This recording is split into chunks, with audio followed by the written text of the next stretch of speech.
Good morning and welcome to the Return Homestead. My name is Mike and my wife Marty and I homestead 50 acres in southeastern Kentucky.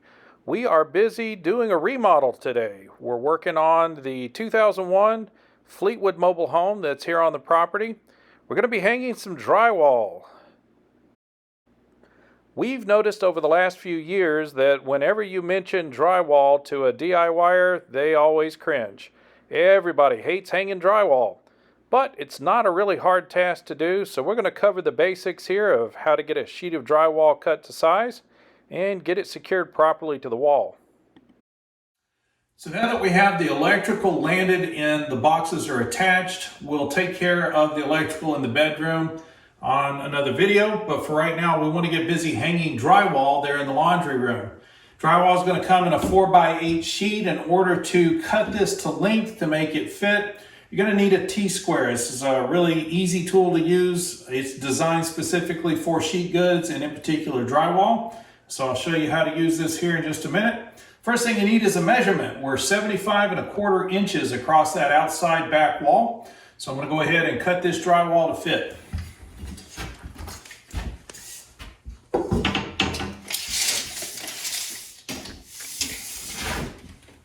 Measure out our 75¼ inches. Get a mark. Remember that drywall is very forgiving. You're going to tape and mud all of this. If you end up 1/8 of an inch or even 1/4 of an inch off on your measurement, as long as it's too short, you're good to go. It's too long, that can be really difficult to deal with. So double check your measurements. Make sure you got them right. No need to mark the line here. We're going to let the T-square act as the guide for our knife. All we have to do is put the T-square on our mark.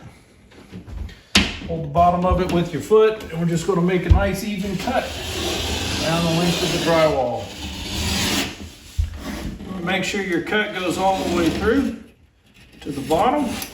And all you're really trying to do is to cut the paper on the back of the drywall.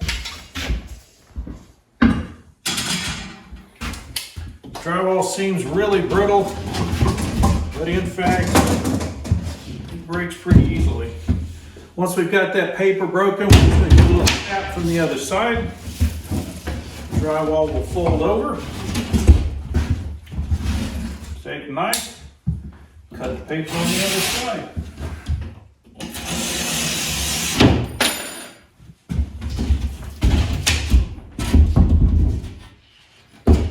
Just that easy to cut drywall. So we've got the drywall cut to size. Just make sure that this is going to fit before we move too much further.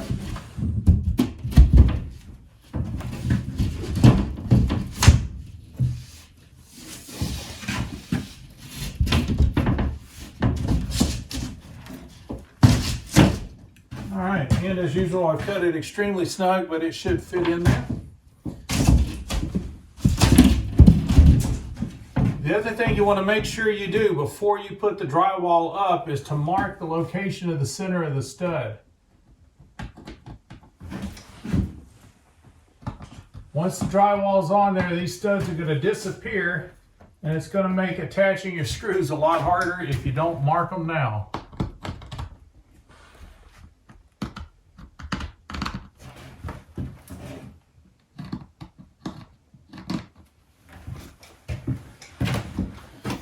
Now, if you're not sure of where that stud is, just by looking at the mark on the ceiling, you can use a 6 or a 2 foot level, and that'll help you to pull a straight line down the middle of the stud. The other thing you're going to need is a dimple bit. This dimple bit has a Phillips head on the inside and a cup around the outside, and as you drive the screw in, the cup creates a small dimple in the paper, allowing the screw to set down inside of the drywall without tearing the paper on the outside. You won't want to use an impact driver for this. This should go on a drill. You do want it to slide loose from the screw as it goes in, and that'll allow the dimple bit to stay on the outside and yet drive the screw a little bit deeper.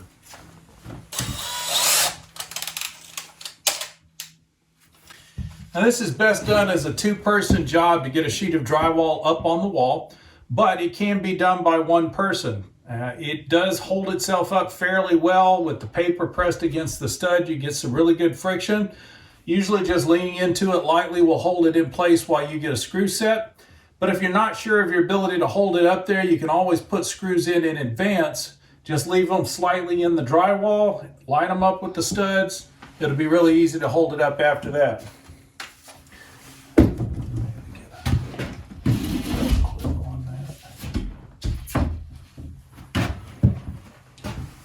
So to hold it up tight on the wall, I'm going to need 2 screws to work with. So I'm going to go ahead and preset 2 screws here. Make them easy to reach.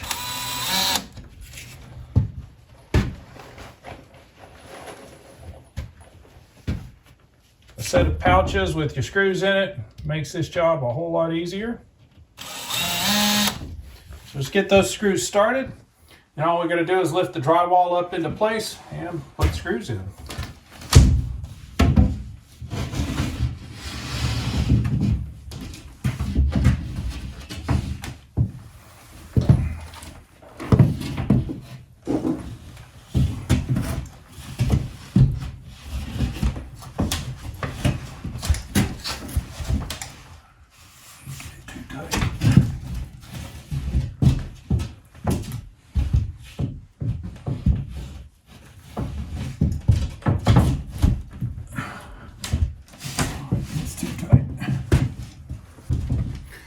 All right, so that first lift didn't go so good.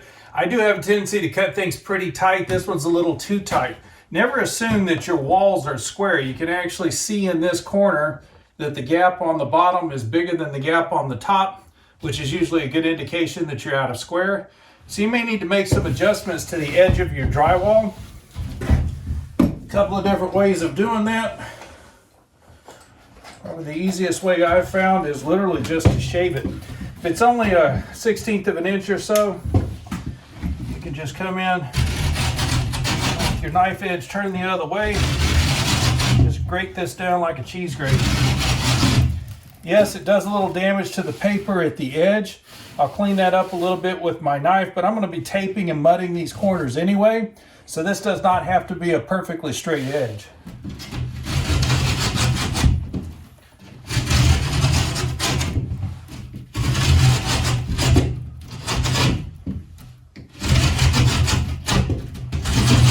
Shave that down about 1/8 of an inch and get the bottom.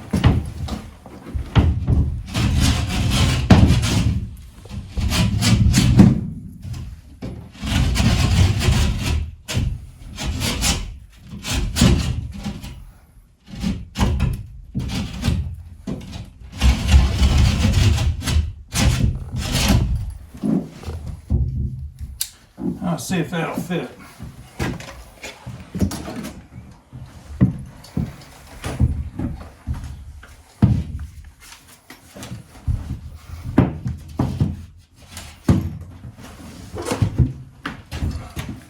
So as you can see, once the drywall's up there, it's pretty easy to hold in place. And all we gotta do is drive in 2 screws.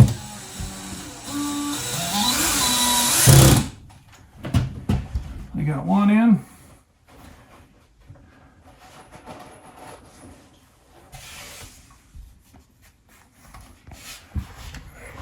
Left.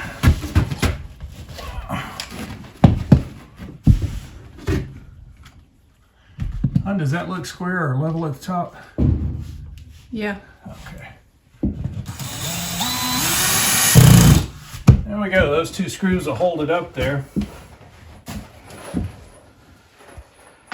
From there, you want to hit each one of the studs.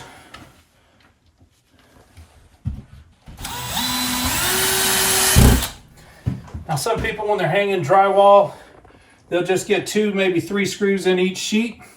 And go ahead and cover the whole wall and come back and drive these screws in. But the studs are visible right now, which makes it easy to line these up. So we'll take advantage of that. Watch out for your insulation.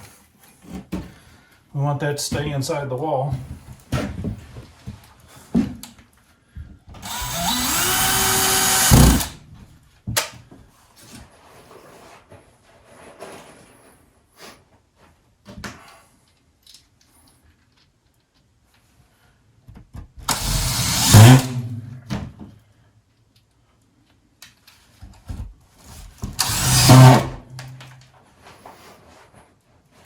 This will sometimes happen where the drill gets over anxious and drives the screw a little bit too deep, cracks the paper. Just get another screw in there for support. Get a little bit more gentle. Don't worry about it. Any holes we put in the drywall, the tape and mud crew will take care of. And we want the same thing up top.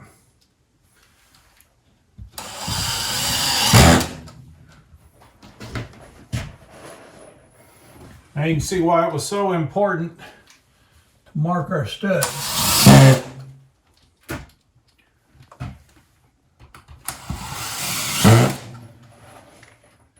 Now in most cases, these top screws are going to be actually going into the top plate of the wall.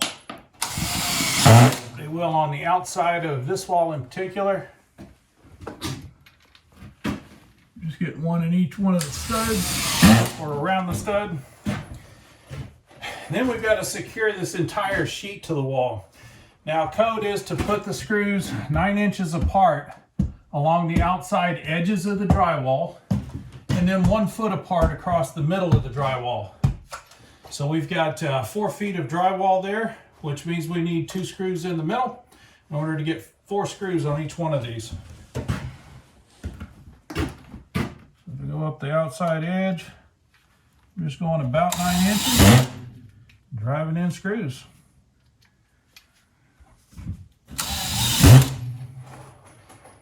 If you want to do this the really fast modern way, they do make screw guns for this purpose. They're specifically designed for doing drywall.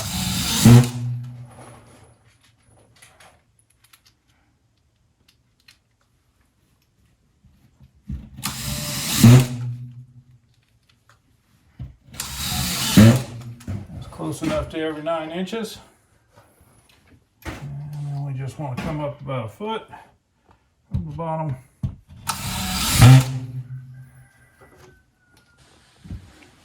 Once again, sorry, you actually need 3 screws across the middle.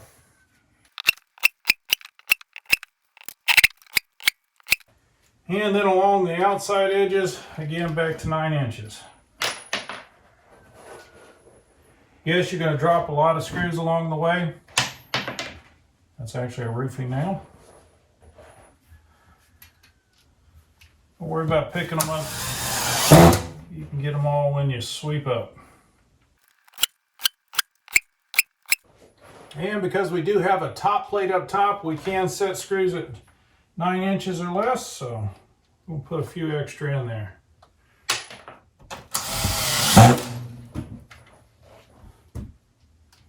So 16-inch on center, so if we split the difference, we'll get 8 inches in between screws.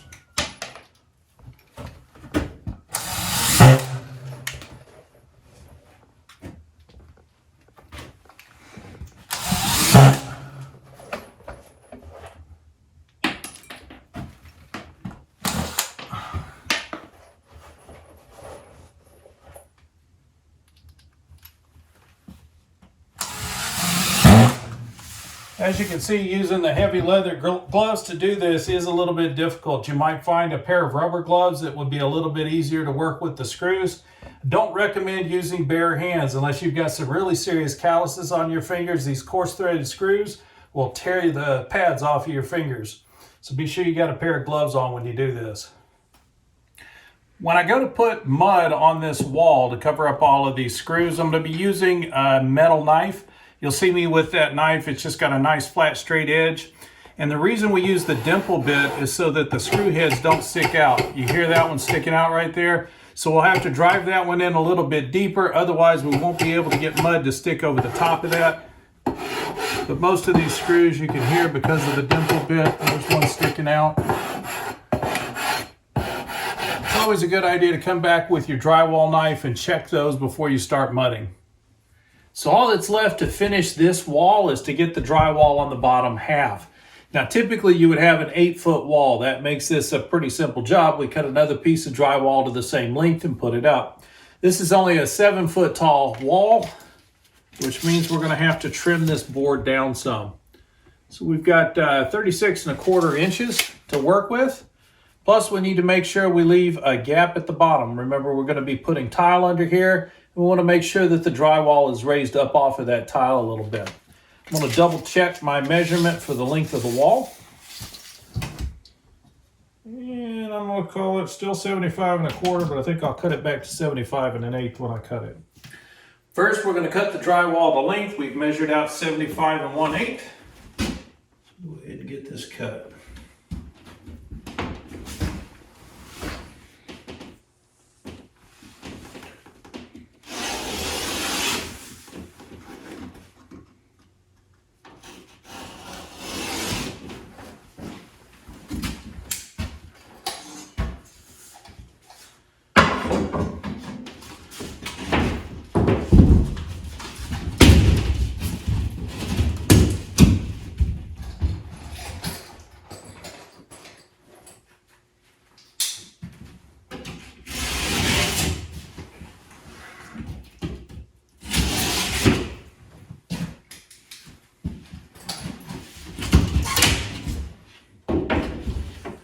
So now that we got this cut to length, all we need to do is lay it flat and we'll be able to cut the width. Keep in mind that you only have a 4-foot T-square, so you have to make 2 cuts in order to cut this side down to size. That's why drywall is typically hung horizontally. If you did it vertically and needed to cut a board to length, you'd always be cutting on the long edge. If you use it horizontally, then your cuts are typically going to be along the 4-foot edge, which makes it easier to do with the T-square. We need this cut down to 35 1/8. So you need a good flat area of floor to lay it on.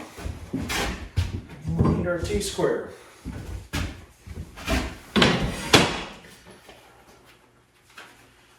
The T-square does have rulers on it as well, so we'll just use that. We want 35 1/8. We'll make 2 lines so that we can come at this from both directions. 35 1/8. Double check the measurement, 35 1/8. And this is why you double check your measurements. The first time I looked at this, I was looking at the measurements upside down. That's actually marked at 34 7/8. So we want 35 1/8, a whole 1/4 inch difference. We'll align our T-square along the other edge. Just like we did when we were only making the single cut along the 4-foot section, we're just going to score the paper here on top. Get a knee down on the T-square so it doesn't move around, and just cut the paper.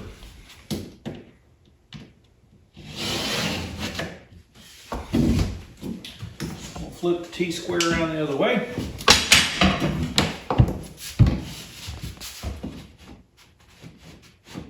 Find our mark. And once again, cut the paper.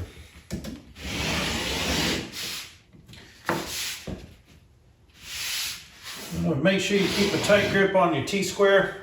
If that moves, you're going to end up with a very jagged cut.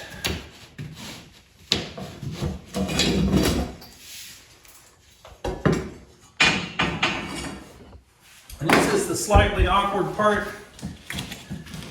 Lift the drywall up. It'll fold right over.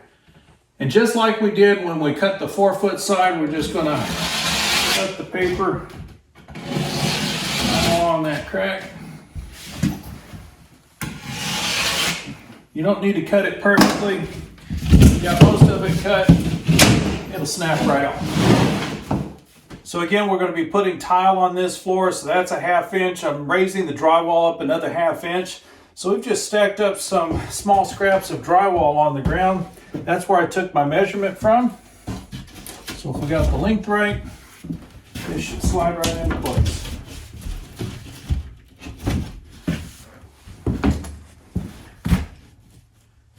And once again, our unsquare wall gets in our way.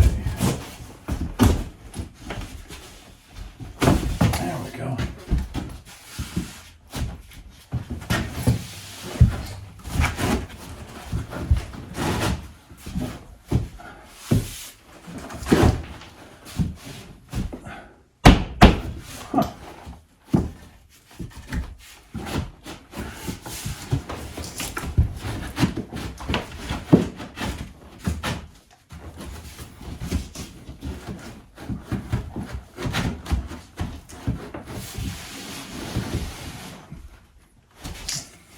have that panel in place, it's just a matter of putting in the screws the same way we did up top.